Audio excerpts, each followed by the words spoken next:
Well, earlier this weekend, we told you about the would-be masqueraders who had their dreams of marching in this year's Caribbean Carnival crushed after their band failed to deliver on expensive costumes. Well, tonight we're learning about another mass camp dealing with unhappy customers on a weekend that was supposed to be filled with celebration. Once a customer puts in their money, they're expecting the full service. These are just some of the colorful creations from Tribal Carnival.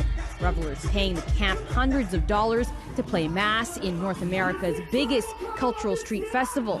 But it wasn't smooth sailing for everyone. There were masqueraders making their costumes at 1:30 in the morning off the scraps off of the ground. Tamara Baptiste says the day before the parade, she spent more than 5 hours at Tribal's Scarborough warehouse waiting for a costume that never materialized.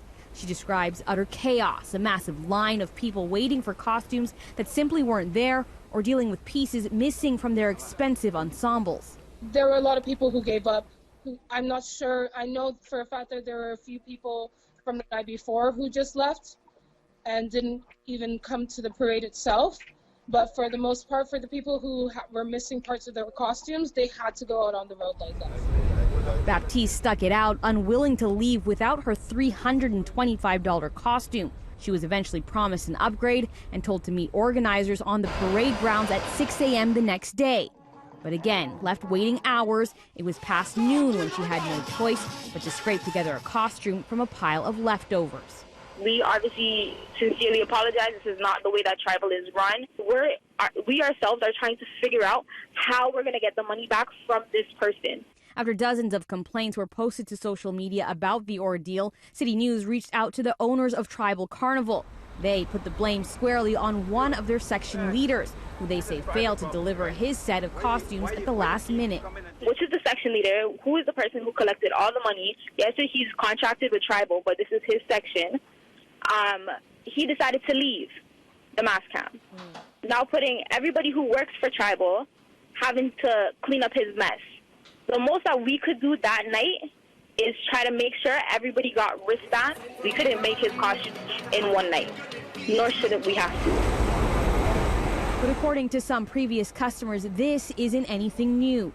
Last year when I didn't play with that section. I played with the section for one of the owners, and it was the same exact issue.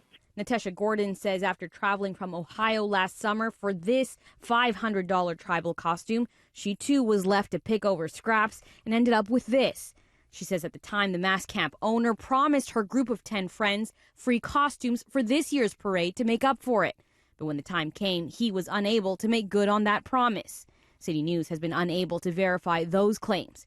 This year, Gordon says she ended up paying a $100 deposit for a $700 costume, but ultimately decided to cut her losses and cancel the trip when she could no longer get a hold of her section leader, the same person Tribal is now blaming for this year's issues. And I didn't feel like putting any more money into it, and then I drive 7 hours there and end up in the same predicament, which I was right, because that's exactly what happened.